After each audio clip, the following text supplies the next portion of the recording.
Board exam questions on similarity. 4-mark questions.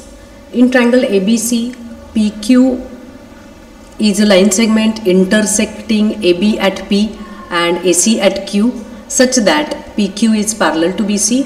If PQ divides triangle ABC into two equal parts having equal areas, find BP upon AB. This PQ divides triangle ABC in two parts. One part is triangle APQ and other is quadrilateral PQCB. In triangle ABC, segment PQ is parallel to BC such that areas of these two figures is same. To find BP upon AB. Now if we add areas of these two figures, then we get area of triangle ABC. So area of triangle ABC is equal to area of triangle APQ plus area of quadrilateral PQCB.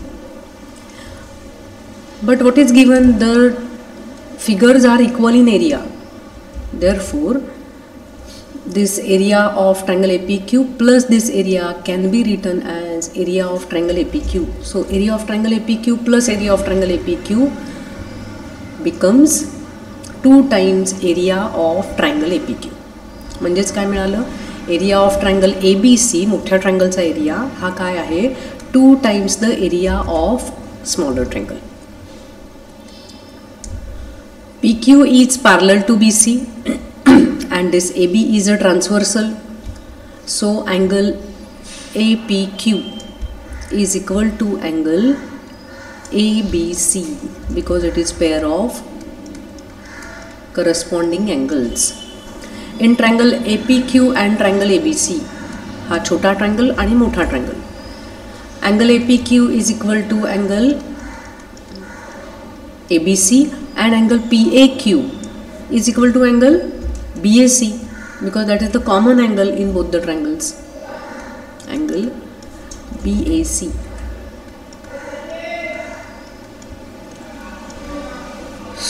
Therefore, these two triangles are similar and they are similar by AA test. As triangles are similar, ratio of their area is equal to ratio of squares of their corresponding sides. Area of triangle APQ upon area of triangle ABC is AP square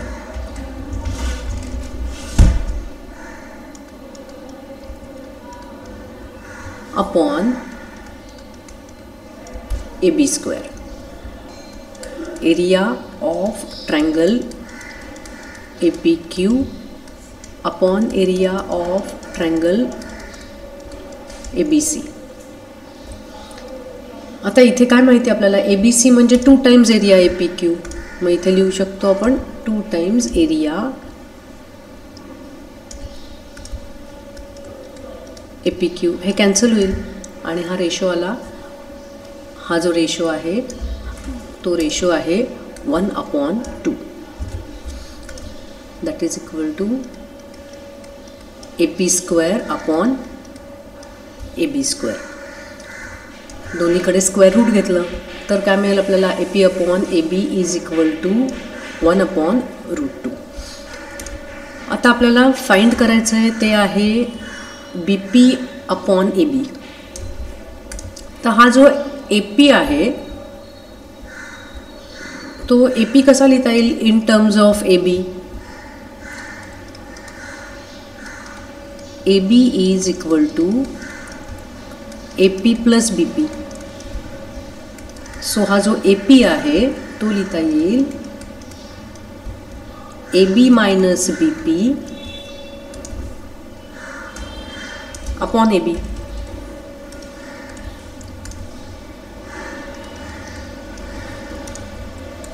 हे reason झालं. हे points collinear आहेत. So AP plus PB आणि right hand side तेच आहे is equal to 1/√2. या term separate करूया. Separate केल्यावर काय मिळेल आपल्याला? AB upon AB minus BP upon AB is equal to 1/√2. आता हा जो आहे ते काय होईल, AB अपॉन AB म्हणजे झाला 1 minus BP upon AB is equal to 1/√2. BP negative आहे, तो आपल्याला निगेटिव्ह नको आहे, मग त्याला इकडे ट्रान्सपोज करूया, तो ॲड होईल. 1 is equal to 1/√2 plus BP upon AB. याला ट्रान्सपोज करूया कारण आपल्याला BP अपॉन AB ची व्हॅल्यू हवी आहे. 1 minus 1/√2. This is the required value. BP upon AB is equal to LCM काढला तर इथे येईल √2 minus 1 upon √2.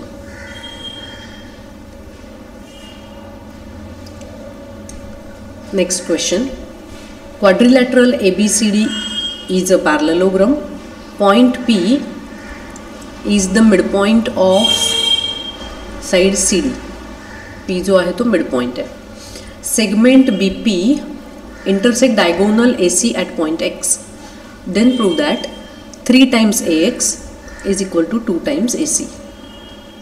ABCD is a parallelogram. P midpoint आहे म्हणजेच काय, CP is equal to DP. Segment BP आणि AC एकमेकांना इंटरसेक्ट करतात ॲट पॉईंट X.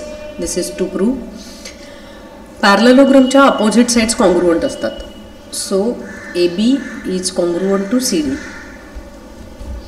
देअरफोर हा जो AB आहे तो काय लिहिता येईल, CDचे 2 पार्ट्स कुठले आहेत, CDचे 2 पार्ट्स आहेत CP आणि CP प्लस DP.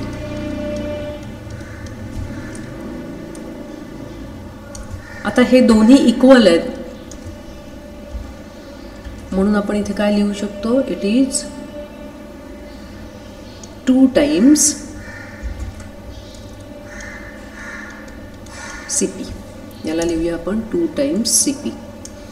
रिझन आहे गिवनच आहे ना आपल्याला, तो जो मिड पॉईंट आहे हे गिवन आहे आणि आपल्याला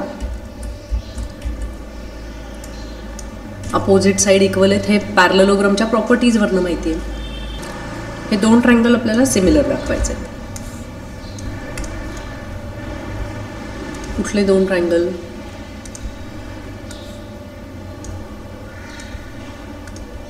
हा एक ट्रायंगल आणि हा दुसरा.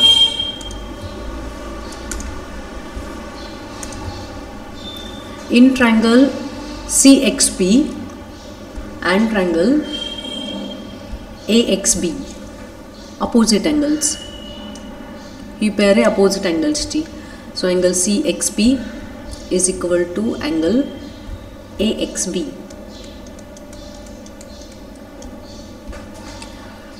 XCP हा अँगल. आता पॅरलेलोग्राम असल्यामुळे या लाईन्स पॅरलल आहेत, ही ट्रान्सव्हर्सल झाली आणि ही झाली अल्टरनेट अँगलची pair. So angle XCP is equal to angle XAB. So these 2 triangles are similar by AA test. जर ट्रायंगल सिमिलर असतील तर त्यांचा करस्पॉन्डिंग साईड्सचा रेशो सेम असतो. सो आपल्याला काय मिळेल, CX upon AX is equal to CP upon हे CP अपॉन AB. आता CP हे आपण आत्ताच CP आणि AB मधलं रिलेशन लिहिलं आहे. CP upon AB is CP upon AB म्हणजे काय, इट इज 2 टाइम्स CP. म्हणजेच हा रेशो काय आला, दिस रेशो इज 1/2. कशावरनं लिहिलं हे आपण स्टेटमेंट 1 मध्ये आपण एक्सप्लेन केलेलं आहे. आता आपल्याला कॉम्पोनेंडो करायचं आहे. कॉम्पोनेंडो म्हणजे numerator plus denominator upon denominator. मग तेच राईट हँड साईडच्या नंबर्समध्ये पण करायचं. सो आपल्याला काय मिळेल, CX plus AX. CX plus AX म्हणजे झाला AC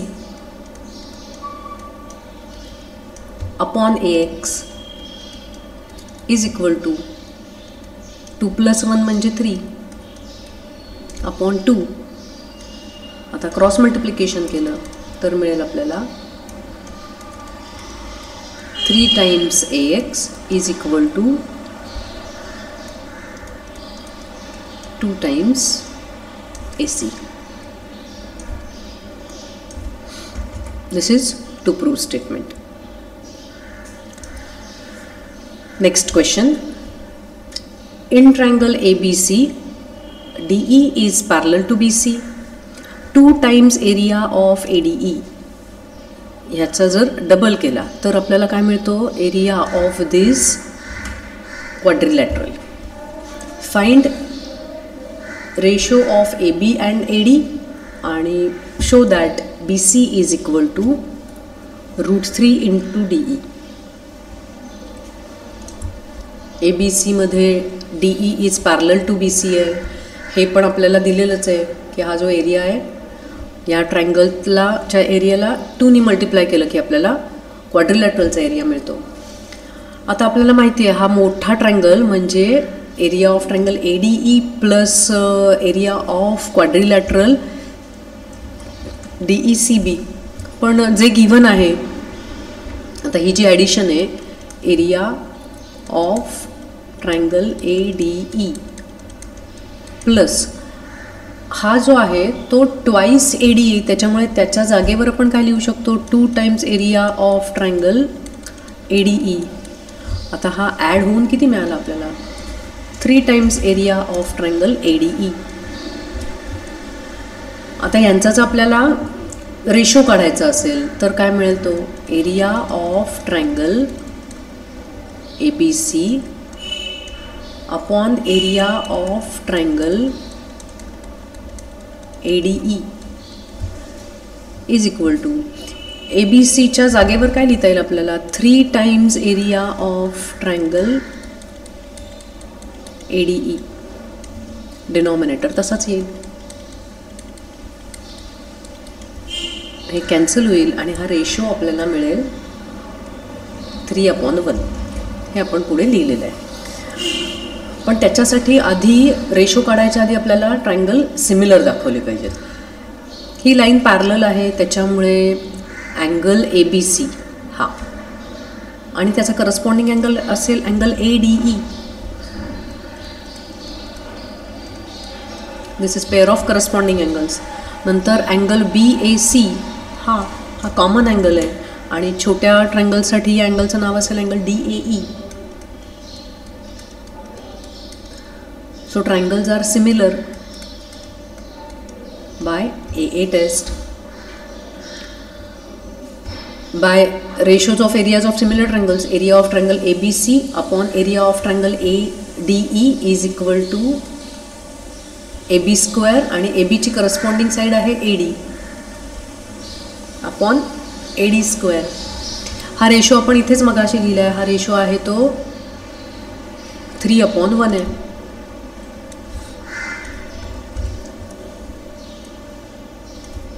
स्क्वेअर रूट घेतलं,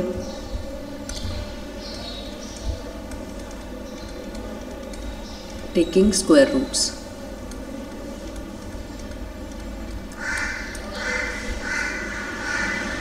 थ्रीचं स्क्वेअर रूट √3 आणि 1चं स्क्वेअर रूट 1.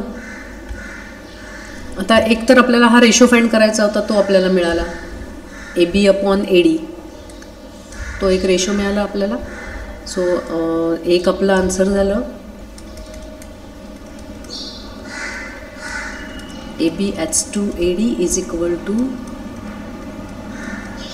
√3/1.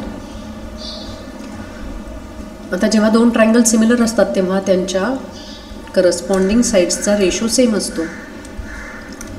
म्हणजेच AB upon AD is equal to BC upon DE.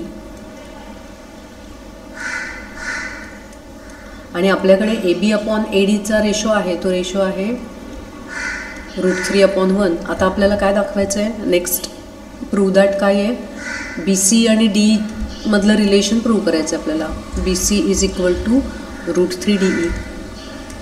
आता हा जो रेशो कन्सिडर केला आपण आणि त्याचं क्रॉस मल्टिप्लिकेशन केलं तर मिळेल BC × 1 is BC is equal to √3 × DE. So ही दोन आपली आन्सर्स आहेत.